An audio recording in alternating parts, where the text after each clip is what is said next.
Hello guys, welcome to my channel. Today we are going to see how to enable or disable the task manager on your Windows 10 or Windows 11 computer. But this tutorial will work for earlier version of Windows as well guys. I show you guys how to do that. First you just need to go to search menu and type PowerShell. Opens up Windows PowerShell. Click run as administrator guys. You just need to click select yes. Now you just need to check my video description for these two commands guys. This command will help you to disable it and this command will help you to enable it guys. First we are going to disable it. So you just need to copy it and tap the bar, right click, eject and paste it in, press enter. So now the task manager has been disabled guys.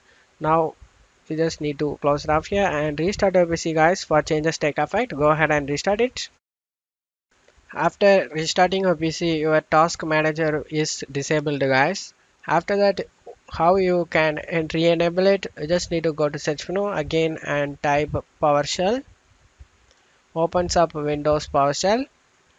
Click run as administrator and select yes guys.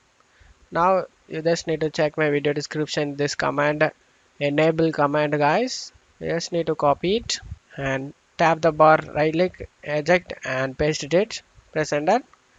This command will enable the task manager in your PC guys. That's all you have to do it guys. Now close it off here. Now go ahead and restart your PC. After restarting your PC, your task manager will enable the guys. As you can see, the task manager is now available in my PC. And that's all you have to do it guys. That's it for today's video guys. Give me a like and subscribe. Thank you.